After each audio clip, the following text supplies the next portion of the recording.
and rediscovering purpose.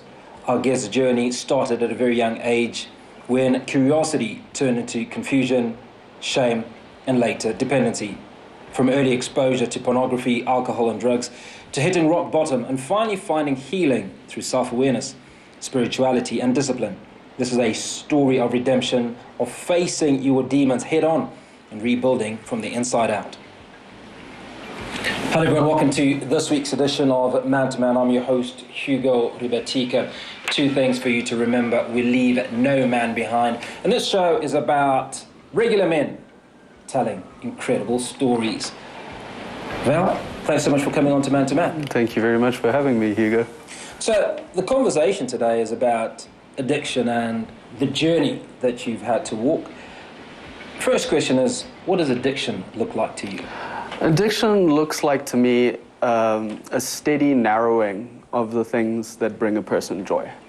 And I think a lot of people may think that addiction may only pertain to things like drugs or smoking or drinking, all these substances that, are really in the mainstream view of what addiction is. But I truly believe that anyone can get addicted to anything.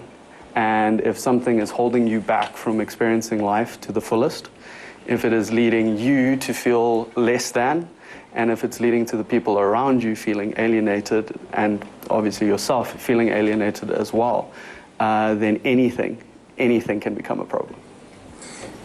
We're going to talk about relationships and the people around you, but addiction for you started at a pretty early age. Just walk us through your initial experience with addiction. Well, so the first thing I can ever remember being addicted to be honest, is, now I discovered masturbation at a very, very young age. I actually discovered it about 3-4 years old, and I have very distinct memories of this. Now, I was doing it just because, honestly, it felt good. I didn't know what it was. I was just doing it over and over again, because it was pleasurable. And I attempted, at the time, when we're young, we get bathed with our peers. It doesn't matter if they're girl or boy or anything like that. No parent is really ever suspecting that anything's going on. And from a very innocent place, I was being bathed with one of my girlfriends at the time. And I wanted her to experience the pleasure that I was experiencing. So I was trying to get her to engage in masturbation. Obviously from a very innocent place, from childlike curiosity. And what ended up happening is the parents walked in, the mothers walked in, they made a big story about it. And, it was a lot of, you only do that when you're by yourself. They may not have intended it to come out the way that it did, but I was just left with this feeling of shame. And it became that thing that I would do by myself in secret. And it became the guilty, shameful pleasure that it eventually ended up becoming. What could your parents have done in hindsight and in that initial conversation to pull you out of it, not to condemn you, but to educate you and allow to walk away at 4 or 5 years old? Not guilty, but a little boy that's learning. Yes, I think the biggest issue that obviously I had, or like parents have, is the lack of information. So, when I was a child, there was still a lot of, and obviously there's still a lot of taboo surrounding sexual topics, and especially around childhood sexuality. So what they could have done better was really, at that moment, is the time to explain it. Have the birds and the bees conversation with your children. If they've discovered it early, that means it's time to have the chat. It's not waiting until they're in their teens for them to discover it. I myself personally had to go and research it. I found out what sex was through a dictionary. At what age, though, did you start engaging and start looking for information? It was, I was, I think, about 10 years old when I discovered, what sex was, even though I'd been engaging in a form of it for most of my life, if not, So it brings us to a very important conversation. That's the issue around the birds and the bees, which you've raised, right? And that speaks largely to what are the conversations that parents or guardians are having with their young children, right? Sometimes even teenagers or adolescents about sex and sexuality, right? So at what point do you think is a good time to start? Firstly, and secondly, where would you start as a parent? I think I would just start with, the time for everybody is different. I think that's what's good for everybody is different. So treating each case as a unique case, I think, is the most important. When you see that your child is showing these signs of maturity, that is the time to have the conversation, whether that is 4 years old or 8 years old or even 15 years of age. There needs to be that conversation happening and treating each child as their own unique being. There's so many guidelines in society. Don't start drinking until 18, but yet so many people start drinking before. I know I did, But you need to start having these conversations when it's appropriate. Play it by ear. Don't listen to what society is telling you is really appropriate. Now, you've had multiple aspects to addiction. Walk us through those and how did they manifest? Is it about an addictive personality? Does something have to go wrong for someone to get addicted? I don't think, something going wrong, it's a bit of a strong word, but I think what happens with people who get addicted to anything, it's this search for comfort in something outside of yourself, first and foremost. Something you're not feeling good within yourself, and therefore you need a coping mechanism to deal with the day. And I mean, this can look like anything. This can look like people having, a drink every day. Some people who have a drink every day are not addicts. Other people who have a drink every day are addicts. It's very much dependent on where you're coming from when you're engaging in any activity. So you raise an important point, because I know people who, I kid you not, have to be drunk every day. Well, okay, I don't drink, right? So I'm not sure at what point somebody is intoxicated to the point that they're drunk. But there are people that you see that drink, like you say, have a glass or have a beer or more every single day, who may or may not be addicted. What's the difference? The difference is where they're coming from in it. Sometimes people like to drink because they like the experience of it. Other people are drinking in order to escape what they feel. So if you're looking to numb yourself with what you're doing, then that's an escapist behavior, and you need to start assessing where that's coming from, and that's likely to cause addiction. If you're drinking from a place of, I enjoy a drink, like I myself have actually gotten to the point where I can enjoy a single malt whiskey because I appreciate the flavor behind it, appreciate the craftsmanship. But there was a time where that was never possible for me to do because I was just wanting to erase how I was feeling. So you were addicted to alcohol at some point. You came out of that addiction. Yes. You haven't quit alcohol completely. You still drink? I took a good 2 years where I didn't drink anything. And then I've gotten to a place, now where I'll have the occasional drink on a special occasion as a form of celebration, often. I've recently drank in commemoration of somebody who passed. My grandfather actually passed recently. Sorry to hear that. It's all right. He had a good life, lived till 97, learned a lot from him. Fantastic innings, right? Yeah, fantastic innings. So, it's just, it's where it's coming from. I feel like since I've done a lot of work on my belief system and a lot of work on my trauma and really healed myself, then that need to keep on going, to numb myself, to exit this dimension of feeling, because it's overwhelming for me, is just not there anymore. Now, Val, at some point you hit rock bottom, which hopefully is what then gave way to you stepping out of the various aspects to your addiction, something that we're going to talk about when we come back. You're watching Man to Man. Very, very important conversation today, and we're talking about addiction. don't go away.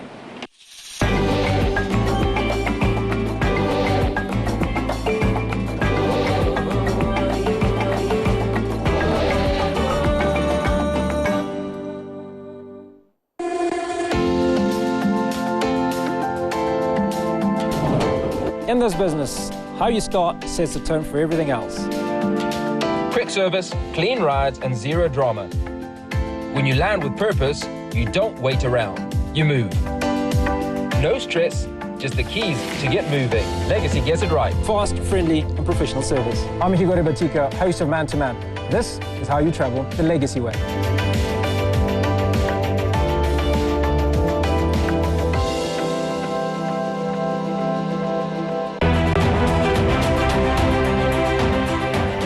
A modernization without Africa is not a true modernization. We are also talking about funding, sustained funding, and we are seeing a lot of engagement because this issue is a big issue in the country. Philosophy or that practice works in Zimbabwe, it will be catalytic. The tourism and this cultural exchange, I consider that Zimbabwe is very nice. From Zimbabwe to Korea, the Shona sculpture, I don't know whether you know about this, it's quite popular. So if you're wondering what's happening in the diplomat arena, or you just want to gain more insight in global issues, join us weekly on the Diplomat Couch on 3K TV.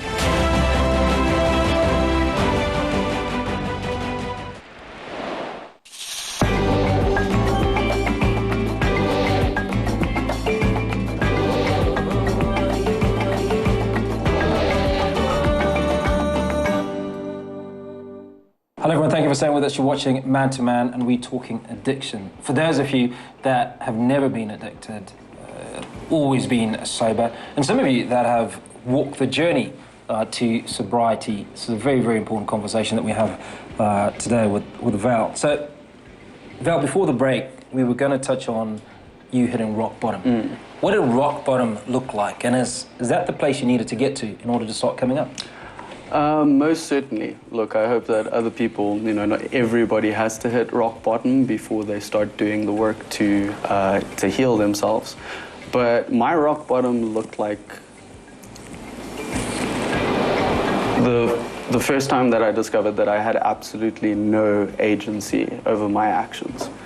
And I realized that I had absolutely no attention span. So what that looked like for me is I had said to myself my entire life that when I want to get myself together, that I will just be able to flick a switch and there I am. I'm back to being a productive member of society, all these things. Throughout my entire life as a child, I was coasting. I was... So you were conscious that you were coasting? I was conscious that I was coasting. I was like, I'm not doing the best that I could be doing. I'm not in the best place. I'm not doing the best. I'm not as productive as I could be. Why did you allow that to happen? Or did you allow it to happen? Part of it was me allowing it to happen. I'm not going to say that I didn't have any choice in the matter. Most certainly I had a choice, and it's one thing I've learned is radical accountability.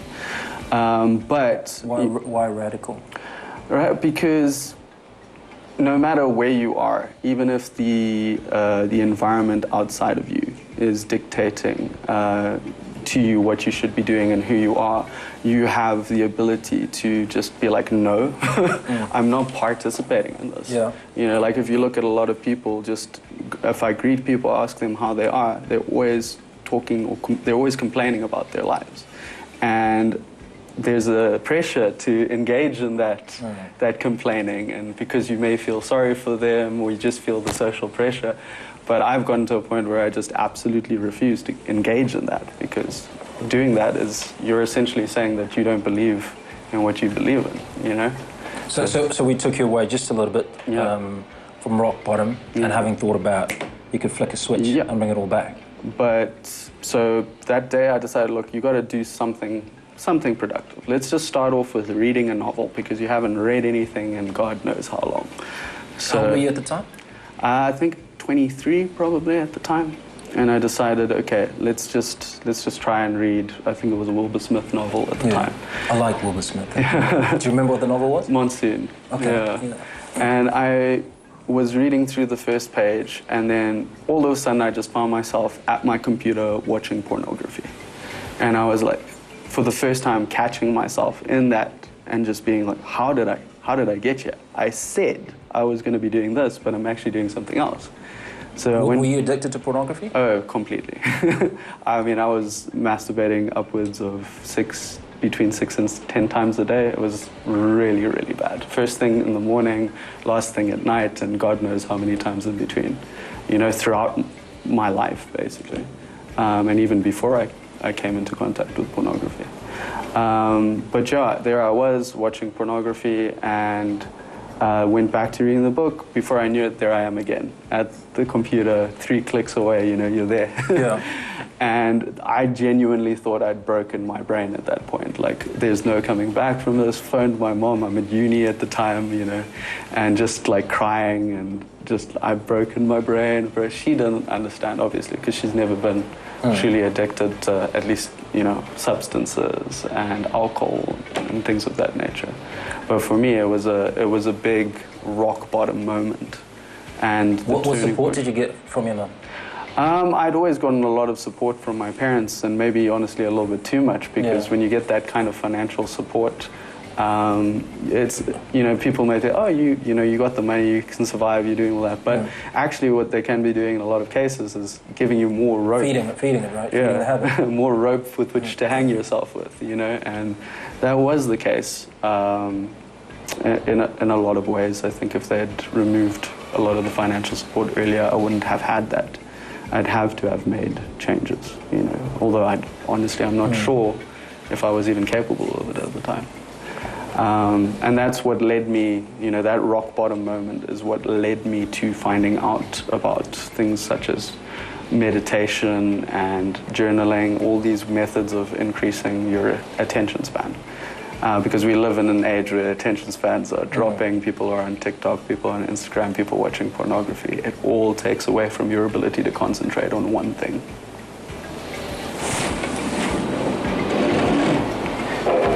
So let's talk about ability to concentrate on one thing versus multitasking, right?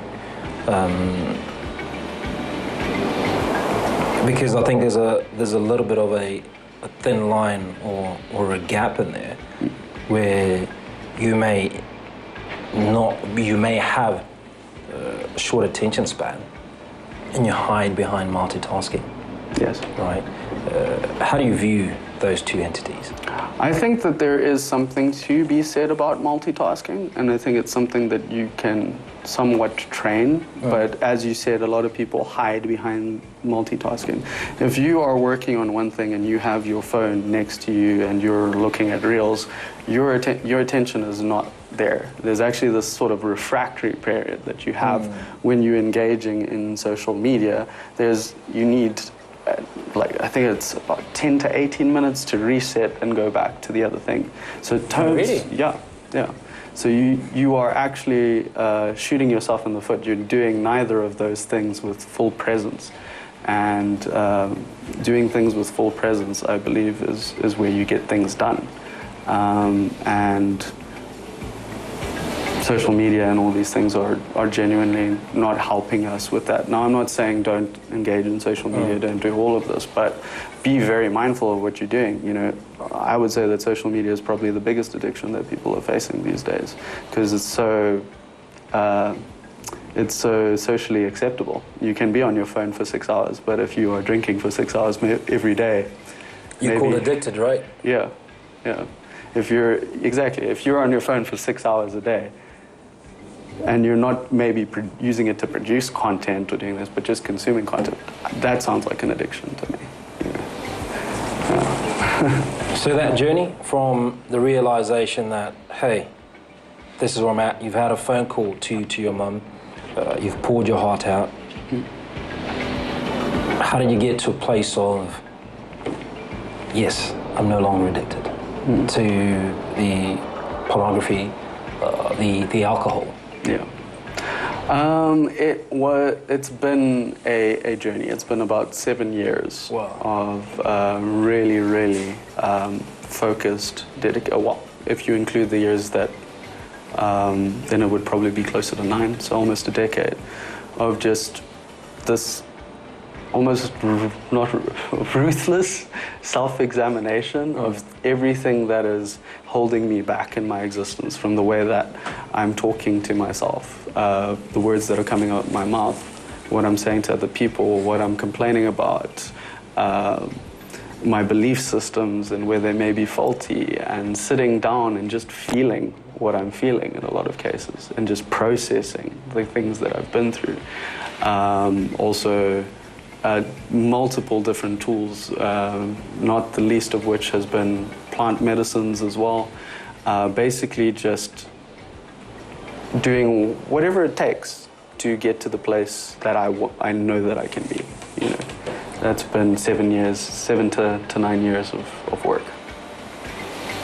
Some really, really deep stuff. When you think about it, if you've been addicted for so long, if you've been addicted for 7 years, for 10 years, it's almost folly to think that 3 months later you can come out of it and be drinking to it, if you will. But we will carry on with that conversation. We're discussing aspects of addiction with Val. We're back in a moment.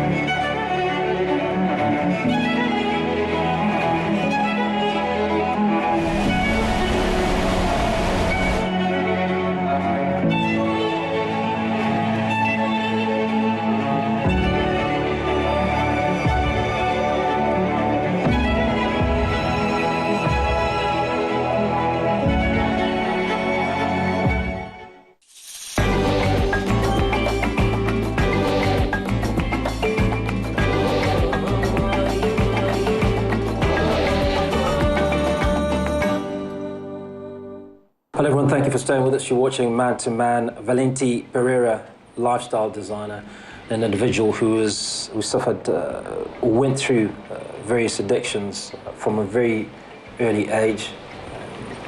You've been addiction free for some time, at least for a prolonged period. Yes. But there have been some relapses, or have you had those? I know you don't like the term relapse. Yeah, I actually don't like a lot of the jargon that is in AA and NA, because I feel like there is this obsession with perfection in those circles. You know, there's a lot of people that say that, oh, I've been clean for this many years, but when you look at them, for example, a lot of people in AA and NA smoke cigarettes like it's going out of fashion, guys, you know, and not a small amount either. You see these guys smoking 2 boxes of cigarettes. Actually, the founder, one of the founders of AA, Bill W., was he died of emphysema.